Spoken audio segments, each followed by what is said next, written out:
Hello hello hello, WhatsApp guys, कैसे हैं आप सब। मैं मोहित लुंकड़, आपका अपना दोस्त, एक बार फिर से आप सबका स्वागत करता हूं अपने इस यूट्यूब चैनल पे, जिसमें हमने सीए फाउंडेशन का जो हमारा सब्जेक्ट है बिजनेस लॉज, उसकी एक पूरी इन डेप्थ सीरीज को लॉन्च किया था, जिसके 3 लेक्चर्स ऑलरेडी हमने अपलोड कर दिए थे। आज हम फिर से उसी डिस्कशन को आगे कंटिन्यू करेंगे, लेकिन आज के लेक्चर में आगे बढ़ने से पहले, जैसा कि हमारी परंपरा रही है, हमारे पिछले लेक्चर्स में जो भी बातें हमने की थी उसका एक छोटा सा ग्लिम्स अपन ले लेते हैं। तो चलिए, हमारे पहले लेक्चर्स में हमने कंपनीज एक्ट 2013 का श्री गणेश किया था। उसमें हमने इस पूरे चैप्टर के आउटकम के बारे में जाना था। उसके बाद इस पूरे चैप्टर का एक ब्रॉड ओवरव्यू हमने लिया था, और फिर हमने इस एक्ट का इंट्रोडक्शन के बारे में बात की थी कि एक्ट क्यों आया, कैसे आया, क्यों जरूरत पड़ी इसको लाने की। फिर हमने देखा था कि ये एक्ट किन किन कंपनीज पे एप्लीकेबल है, इस पे डिटेल में हमने चर्चा कर ली थी। उसके बाद इस एक्ट की जो एक सबसे इंपॉर्टेंट मीनिंग है, कंपनी की मीनिंग, उस पे हमने चर्चा की थी, जो कहां दी गई है, वो दी गई है सेक्शन 2 क्लॉज 20 पे, जो कहता है company means a company incorporated under this act और under any previous company law. उसके बाद हमने पीटी थी खूब सारी तालियां जब हमने बात की थी फीचर्स ऑफ कंपनी के बारे में। हाँ, क्लैप्स, जिसमें सी क्या कहता है, common seal, L limited liability, A artificial juridical person, P perpetual succession और एस सेपरेट लीगल एंटिटी। उसके बाद हम बढ़ चले थे आगे और हमने बात की थी एक बहुत ही इंपॉर्टेंट थियरी के बारे में, कॉर्पोरेट वेल थियरी, जो कहता है कि कंपनी को उसके मेंबर्स से अलग हटके देखा जाना चाहिए। यानी कि आसान भाषा में यदि मैं कहूं तो कंपनी अलग है और कंपनी के मेंबर्स अलग हैं।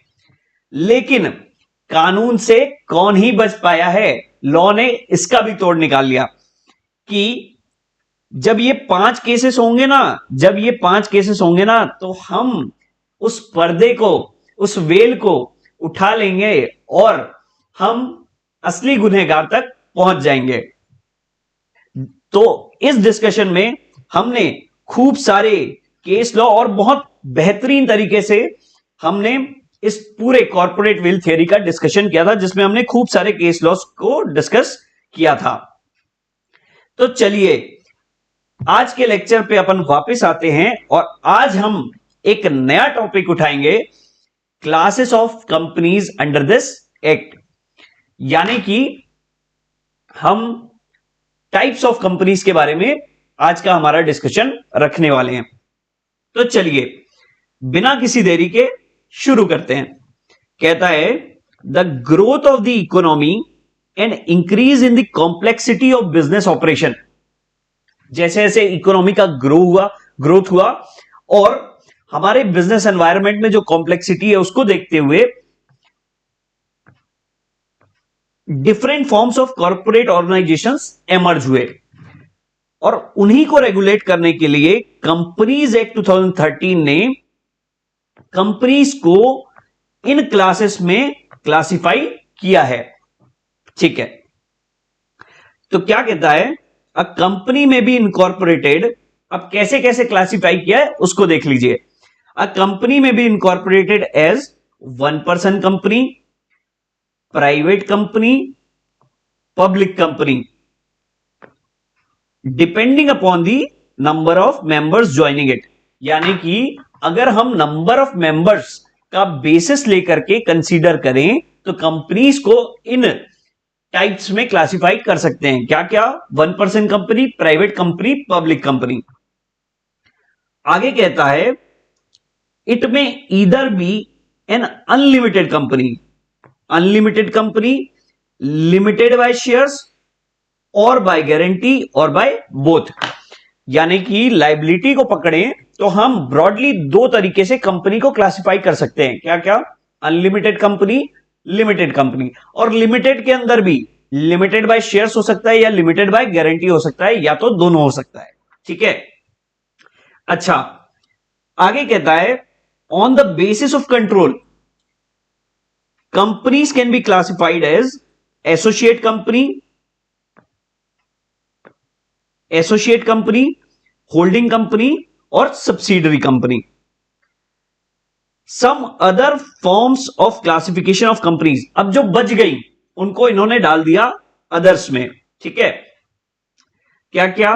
Foreign company, government company, small company, dormant company, Nidhi company and company form for charitable objects, यानी कि सेक्शन 8 कंपनी। ठीक है, तो इन तरीके से कंपनीज को क्लासिफाई किया है और इसका अब अपन डिटेल में इसका डिस्कशन करेंगे और धागा खोलेंगे। चलिए प्यारे प्यारे दोस्तों, मेरे साथियों, चलो हमारा डिस्कशन शुरू करने से पहले हम इस पूरे टॉपिक का एक ओवरव्यू ले लेते हैं। कभी भी किसी बड़े टॉपिक पे अपनी पकड़ जमानी हो तो सबसे पहले उसके अंदर की हेडिंग्स और उसके अंदर की सब हेडिंग्स पे अपनी पकड़ जमा लो। वो पूरा टॉपिक जो है ना वो ऑटोमेटिकली बहुत हल्का हो जाता है। तो चलो क्लासेस ऑफ कंपनीज की अगर मैं बात करूं तो इन्होंने इन बेसिस पे कंपनीज को क्लासिफाई किया। सबसे पहले on the base of liability, फिर on the base of members यानी कि कितने मेंबर्स हैं उस बेसिस पे, फिर on the base of control, on the base of access to capital, on the और फिर अदर कंपनीज। बाकी की जितनी बच गई वो सारी इन्होंने डाल दी अदर कंपनीज। ठीक है, चलो लायबिलिटी पे अगर मैं बात करूं तो कंपनीज को ब्रॉडली दो हिस्सों में हम क्लासिफाई कर सकते हैं, लिमिटेड कंपनी या अनलिमिटेड कंपनी। लिमिटेड के अंदर भी फर्दर क्लासिफिकेशन है, लिमिटेड बाय शेयर्स या तो लिमिटेड बाय गारंटी या तो दोनों। ठीक है, on the base of members हम कंपनीज को दो हिस्सों में क्लासिफाई कर सकते हैं, प्राइवेट कंपनी और पब्लिक कंपनी। प्राइवेट के अंदर भी अगर इकलौता बंदा है जो कंपनी चला रहा है, ठीक है, तो वो हो जाएगी 1% कंपनी, या तो फिर प्राइवेट कंपनी नॉर्मल अगर एक से ज्यादा बंदे हैं तो। लेकिन कहां तक के हो सकते हैं? 200 तक हो सकते हैं। ये हम कब पढ़ेंगे? या हम आगे डिटेल में जब चर्चा करेंगे तब पढ़ेंगे। ठीक है, चलो on the base of control companies को हम दो हिस्सों में क्लासिफाई कर सकते हैं, holding company and subsidiary company. जाहिर सी बात है अगर होल्डिंग कंपनी होगी तो उसकी सब्सिडरी कंपनी होगी, और फिर एसोसिएट कंपनी। ठीक है, फिर on the basis of access to capital listed company और अनलिस्टेड कंपनी। भैया ये लिस्टेड कंपनी कौन हो गई? अरे वही जो हमारी स्टॉक एक्सचेंज में लिस्टेड है, जिसमें जीरोधा, ग्रो, अपस्टॉक्स, इनके थ्रू हम इन्वेस्ट करते हैं, जैसे कि हमारी होगी Reliance industries, Tata Motors, TCS, ये सारी आ जाएंगी लिस्टेड कंपनीज में। ठीक है, अनलिस्टेड कंपनी जो अभी तक लिस्ट नहीं हुई है, जैसे कि चेन्नई सुपर किंग्स, ओयो, ये सारी।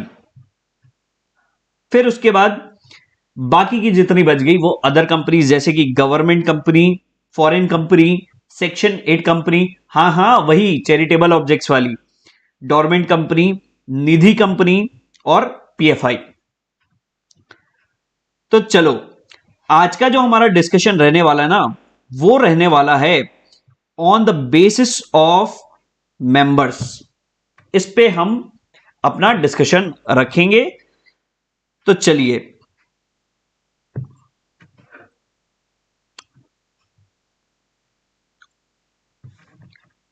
On the base of members, इस पे मैं सुनाता हूं आपको एक छोटी सी कहानी। ठीक है, हाँ भैया सुनाओ सुनाओ। हाँ तुम तो कहानियां ही सुनने के लिए आते हो ना, बड़े मजा आते नहीं तुमको हैं? तो चलो on the basis of members की अगर मैं बात करूं तो यहां पे मैंने एग्जांपल लिया है हमारे एक सब्सक्राइबर पार्थ महेश्वरी साहब का। ठीक है, ये एक काल्पनिक एग्जांपल है, ठीक है, लेकिन बड़ा प्यारा एग्जांपल है। तो बात ऐसी है कि मेरी कहानी के अनुसार हमारे जो पार्थ भाई हैं उनकी है मिठाई की दुकान, जिसमें मिलती है मीठी मीठी मिठाई। ठीक है, तो पार्थ भाई की मिठाई की दुकान है जिसका नाम है पार्थ स्वीट्स। वो अभी सोल प्रोप्राइटर हैं, सारा काम वो मैनेज करते हैं। तो मैं गया उनके पास, मैंने बोला पार्थ भाई मिठाई तो बहुत बढ़िया है, लेकिन बात यह है कि आप तो परेशान हो जाते होगे सारा काम अकेले हैंडल करते करते। उन्होंने बोला हाँ भैया, लेकिन आदत सी हो गई है अब। तो मैंने बोला ठीक है, लेकिन आपकी तो लाइबिलिटी जो है, अभी चूंकि आप सोल प्रोप्राइटर हो तो आपकी लाइबिलिटी जो है वो है अनलिमिटेड, इससे तो आगे चल के आपको दिक्कत हो जाएगी। वो भी सोचने लगे। तो उन्होंने बोला आप ही कुछ बताओ। तो मैंने बोला आप एक काम करो ना, आप इसको कंपनी में कन्वर्ट कर लो। लेकिन उनका कहना था कि भैया मैं जो है ना, मैं सारा काम अकेले मैनेज करता था, आगे भी मैं अकेले ही मैनेज करना चाहता हूं, मेरे को कोई और पार्टनर नहीं चाहिए, मेरे को कोई और मेंबर नहीं चाहिए। मैं बोला ठीक है, अपन इसको बना देते हैं 1% कंपनी। तो ये बन गई इनकी Parth sweets OPC private limited. ठीक है, अब इनका जैसे जैसे धंधा आगे बढ़ने लगा, इनको लगा कि भाई अब मेरे को ना कुछ और इन्वेस्टमेंट की जरूरत है।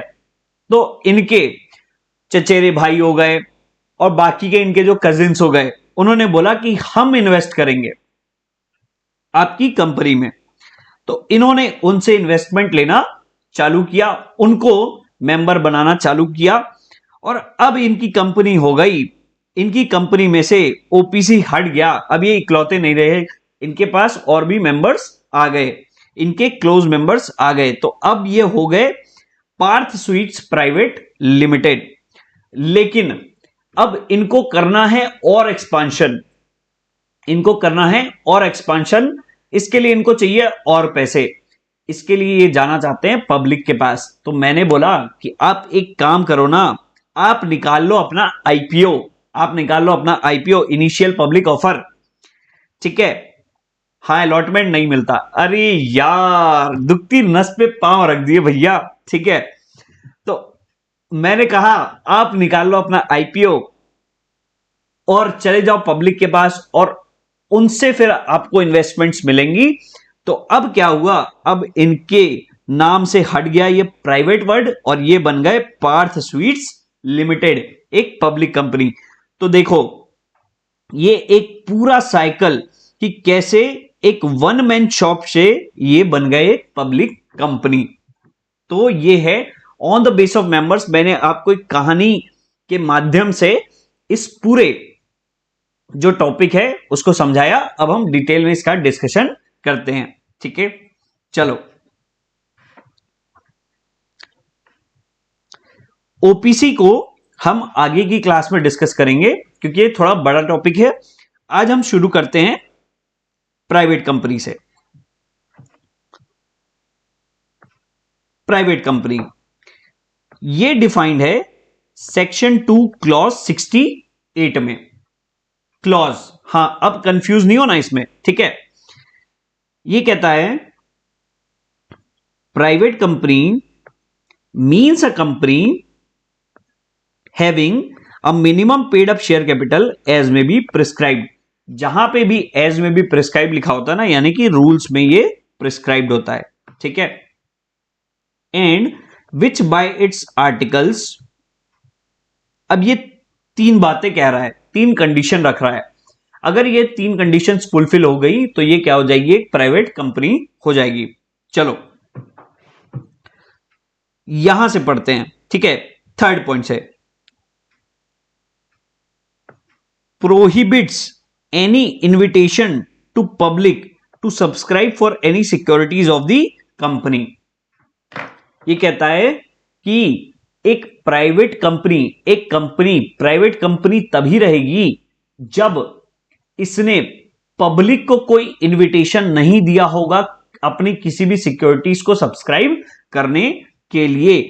ये क्या कहता है, प्रोहिबिट करता है, प्रोहिबिट करता है invitation to public to subscribe for any securities of the company, तो ही वो प्राइवेट कंपनी कहलाएगी। दूसरी बात ये कहता है restricts the right to transfer its share. Normally जैसे हम किसी भी कंपनी का शेयर ले लेते हैं तो हम किसी को भी बेच देते हैं।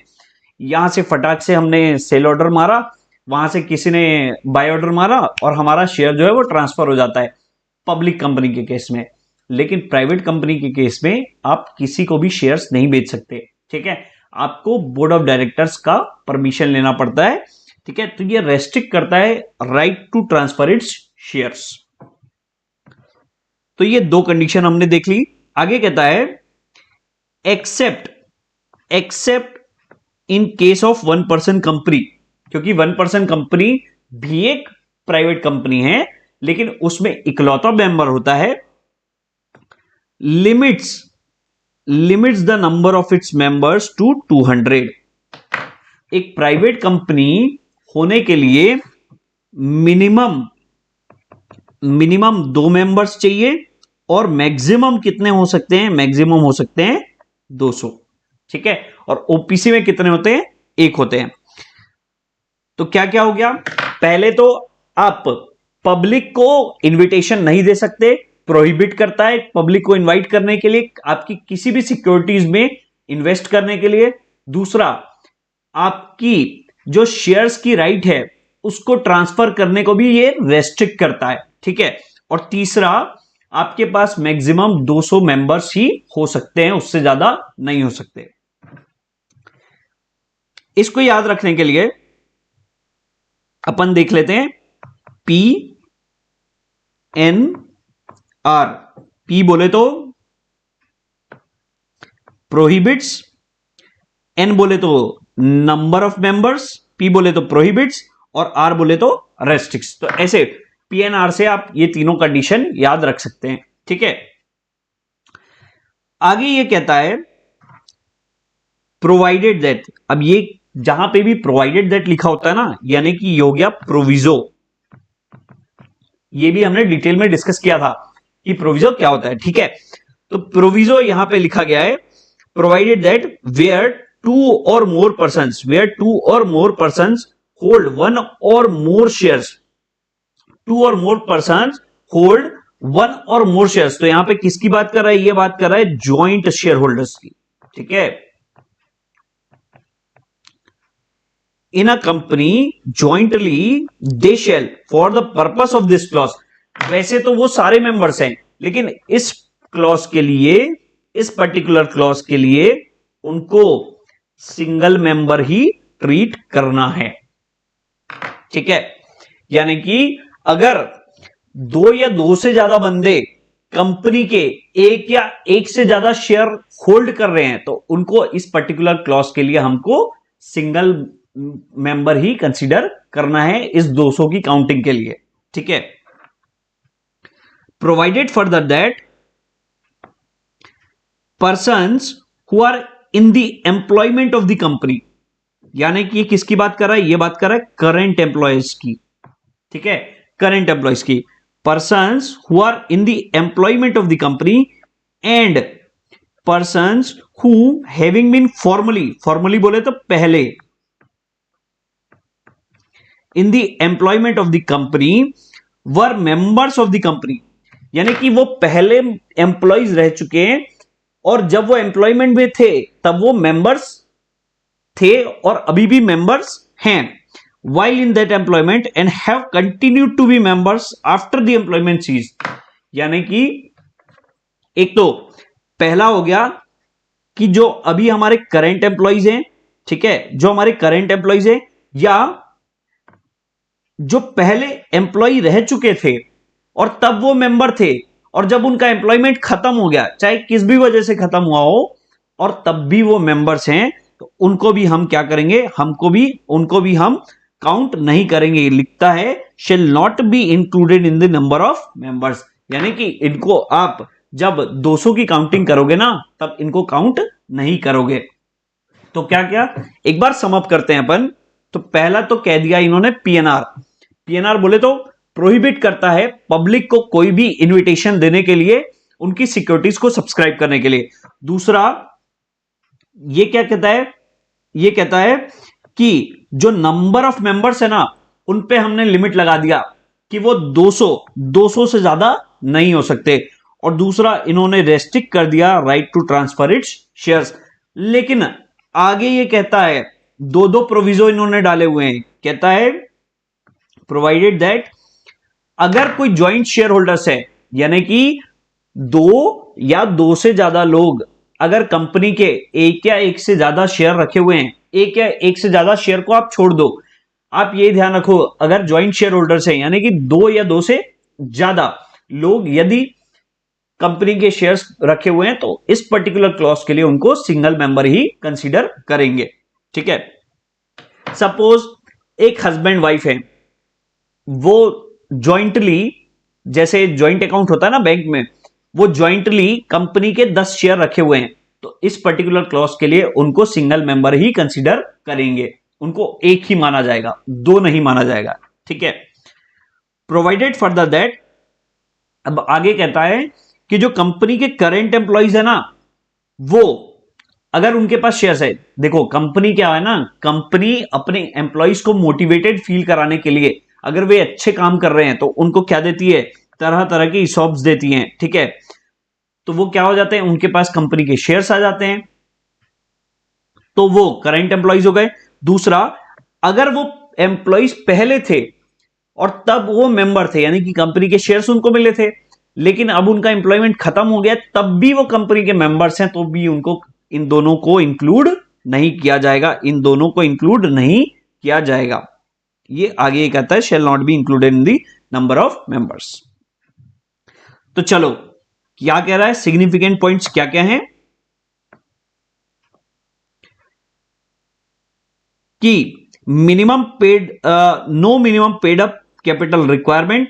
ठीक है, मिनिमम नंबर ऑफ मेंबर्स दो होने चाहिए, except in case of OPC, OPC में एक भी रहता है तो भी चलता है और एक भी रहता है तो भी नहीं चलता, एक ही रहता है ओपीसी में। ठीक है, वेयर इट विल बी 1, और मैक्सिमम नंबर ऑफ मेंबर्स कितने होते हैं, 200, एक्सक्लूडिंग प्रेजेंट एम्प्लॉइज, कम मेंबर्स, एम्प्लॉइज और मेंबर्स, और एम्प्लॉय कम मेंबर्स। ठीक है, अर्स्टवाइल मतलब कि पहले के। ठीक है, और right to transfer of shares restricted, और prohibition on invitation to subscribe to securities of the company, और small company is a private company, small company के बारे में आगे अपन डिस्कशन करने वाले हैं। और OPC can be formed only as a private company, OPC private company के ही तौर पे फॉर्म की जाती है। ये सारे सिग्निफिकेंट पॉइंट्स हो गए प्राइवेट कंपनी के, हमने याद किया, और ये आ गई हमारी स्मॉल कंपनी। तुमने पुकारा हम चले आए। देखो क्या कहता है, small company given under section 2 clause 85, यानी कि स्मॉल कंपनी कंपनीज एक्ट के सेक्शन 2 क्लॉज 85 में डिफाइंड है। कहता है मीन्स अ कंपनी, अरे यार बुद्धू ये क्या बात करते हो तुम, वो कंपनी रहेगी तभी तो वो स्मॉल कंपनी रहेगी ना। ठीक है, means a company other than a public company, हां यहां गौर फरमाओ, यानी कि एक पब्लिक कंपनी, एक पब्लिक कंपनी कभी भी स्मॉल कंपनी नहीं बन सकती। अगर वो स्मॉल कंपनी है ना तो प्राइवेट कंपनी ही रहेगी, यानी कि एक प्राइवेट कंपनी ही स्मॉल कंपनी कहला सकती है, लेकिन कब, जब वो दी हुई कंडीशंस को सेटिस्फाई करे। सबसे पहले तो जनाब आप इसको काट दो, ये सारी पुरानी बहकी बहकी बातें लिखी गई हैं, बोलो जय आईसीआई, जय आईसीआई। ठीक है, चलो यहां देखो क्या लिखा है, for the purpose of sub clause 1 sub clause 2 of clause 85 of section 2 of the. अरे भाई कहना क्या चाहते हो, देखो कैसे तुमको डराने के लिए इतने भयंकर वर्ड्स में लिखा गया है, लेकिन तुम भी कह देना हम मोहित भैया के स्टूडेंट्स हैं, हम ऐसे उल जलूल बातों से डरने वाले नहीं हैं। अरे ये वही लिखा है, ये लिखा है सेक्शन 2 क्लॉज 85, उसमें क्या डिफाइंड है, स्मॉल कंपनी डिफाइंड है। तो कहता है उस क्लॉज के लिए, उस क्लॉज के सब क्लॉज, यानी कि यही 1 और 2 के लिए आपको इन क्राइटेरिया को ध्यान रखना है। वो क्राइटेरिया क्या क्या है? पहला तो पेड अप कैपिटल, दूसरा टर्नओवर। यहां जो एंड लिखा है ना, इस पे गौर फरमाना। एंड यानी कि दोनों कंडीशन सेटिस्फाई होंगी तभी वो स्मॉल कंपनी बनेगी। अब कौन कौन सी कंडीशन? एक तो पेड अप कैपिटल वाली, दूसरा टर्नओवर वाली। अब पेड अप कैपिटल के लिए ये कहते हैं शेल नॉट एक्सीड ₹4 करोड़। तो ये 4 करोड़ किसके लिए? पेड अप कैपिटल के लिए। एंड ₹40 करोड़ रिस्पेक्टिवली, ये किसके लिए? ये हो गया टर्नओवर के लिए। यानी कि अगर किसी कंपनी को स्मॉल कंपनी कहलाना है तो क्या मैं ये लिख दूं उसका पेड अप कैपिटल जो है वो 4 करोड़ से ज्यादा नहीं हो सकता, यानी कि 4 करोड़ तक तो हो सकता है, 4 करोड़ से कम या 4 करोड़ तक। एंड उसका जो टर्नओवर है वो होना चाहिए 40 करोड़ तक। ठीक है, ये तुम भी लिख दो यहां पे तो कंफ्यूज नहीं होगे। ठीक है, अब पहले तो समझते हैं पेड अप कैपिटल क्या होता है।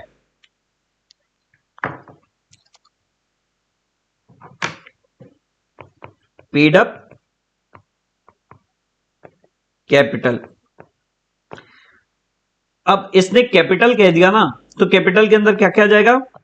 इक्विटी शेयर कैपिटल भी आ जाएगा और दूसरा प्रेफरेंस शेयर कैपिटल भी आ जाएगा। ठीक है, अच्छा पेड अप। अब देखो कंपनी के कैपिटल इन टाइप्स के हो सकते हैं। क्या क्या? ऑथोराइज कैपिटल, दूसरा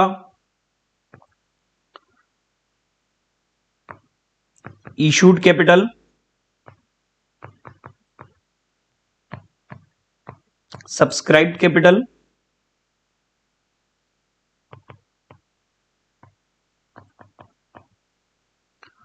और चौथा हो गया अपना paid up capital.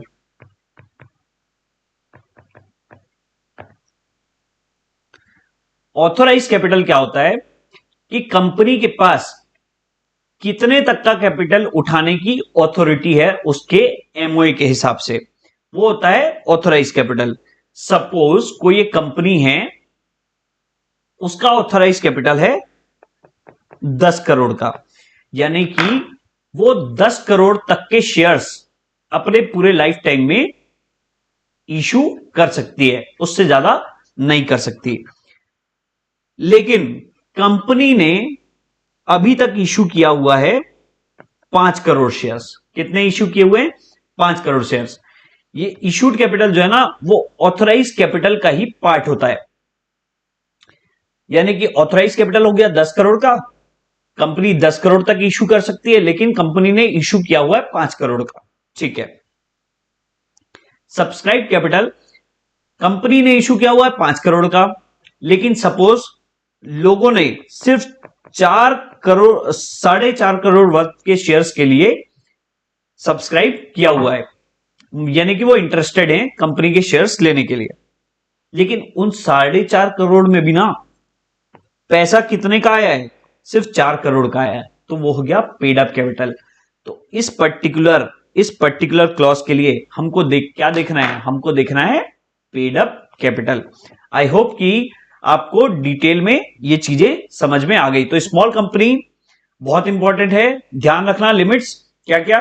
Paid up capital 4 crore तक होना चाहिए, पेड अप कैपिटल 4 करोड़ या उससे कम, और मतलब वो इंग्लिश वाला और नहीं, हिंदी वाला और, यानी कि एंड। ठीक है, टर्नओवर कितना होना चाहिए? 40 करोड़ या उससे कम, तो वो क्या होगी? स्मॉल कंपनी होगी। तो चलो फटाफट से हो सिग्निफिकेंट पॉइंट्स देख लेते हैं। स्मॉल कंपनी क्या होती है? एक प्राइवेट कंपनी होती है। Paid up capital not more than 4 crore, ये और को काट दो, एंड लिखो यहां पे। ठीक है, और टर्नओवर कितना होना चाहिए? Turnover not more than 40 crore. Should not be section 8 company. हां, एक सेक्शन 8 कंपनी, वही जो अदर कंपनीज की अपन ने बात की थी ना, तो सेक्शन 8 कंपनी कौन सी? वही चैरिटेबल ऑब्जेक्ट्स वाली कंपनी, वो कभी भी स्मॉल कंपनी नहीं कहलाएगी। दूसरा, होल्डिंग कंपनी या सब्सिडरी कंपनी। अगर कोई कंपनी किसी कंपनी की होल्डिंग कंपनी है या कोई कंपनी किसी कंपनी की सब्सिडरी कंपनी है, तो वो कभी भी अपने आप को स्मॉल कंपनी हूं करके नहीं बता सकती। तो ये सारे पॉइंट्स थे अपने स्मॉल कंपनी के।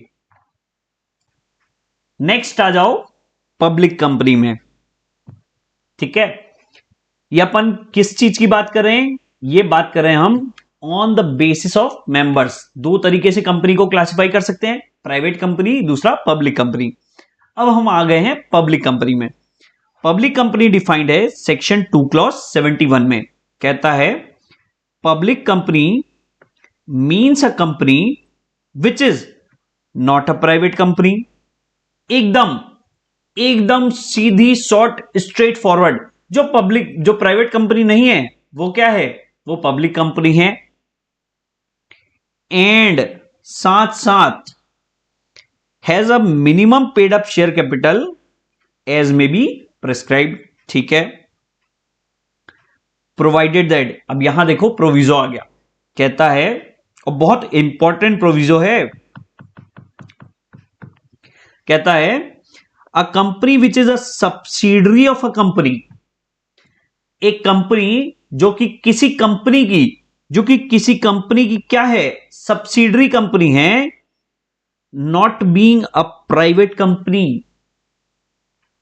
वो जिस कंपनी की सब्सिडरी कंपनी है ना, वो प्राइवेट कंपनी नहीं है, shall be deemed to be public company for the purpose of this act, even where such subsidiary continues to be a private company in its articles। एकदम ध्यान से सुनो बात को, ठीक है, बहुत इजी पॉइंट है।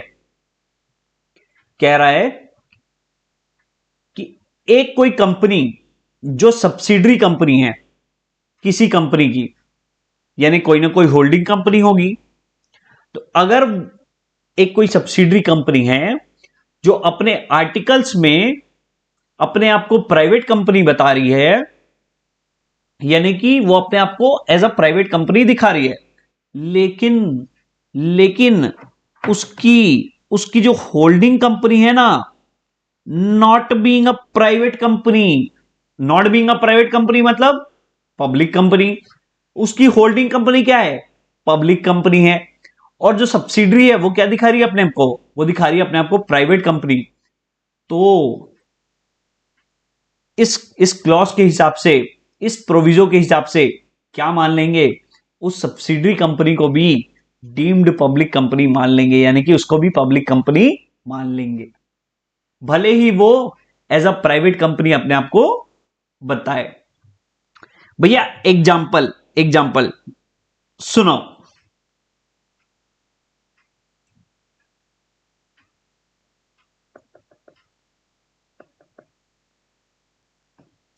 एक कोई कंपनी है ए, दूसरी कंपनी है बी। ए जो है वो है होल्डिंग कंपनी, इसका थिकनेस बड़ा हो गया है।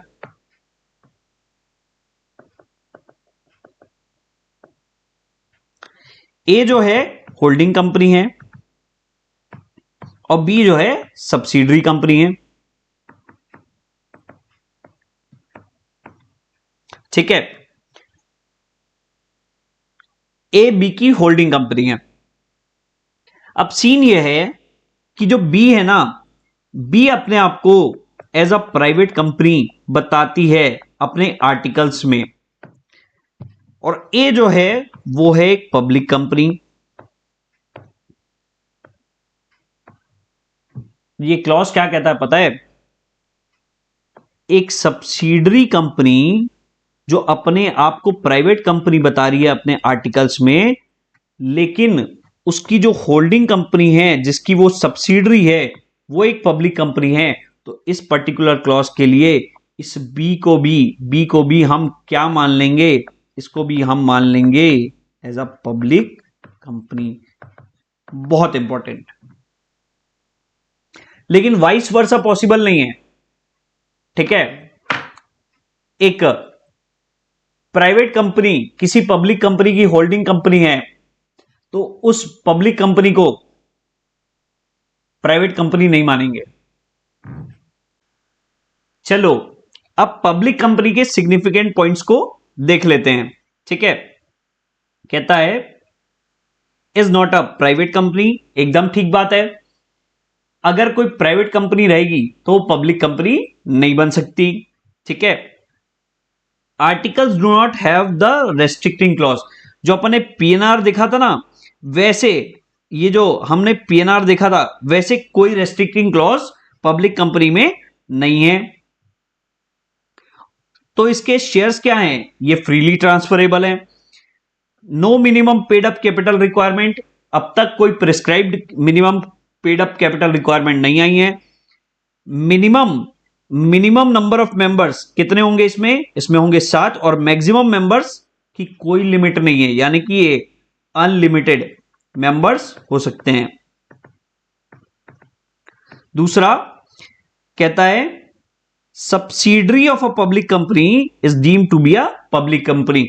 वही जो एग्जांपल हमने डिस्कस किया था, अगर कोई कंपनी किसी पब्लिक कंपनी की सब्सिडरी है तो उसको डीम पब्लिक कंपनी मान लेंगे। वही बात ये यहां पे कह रहा है।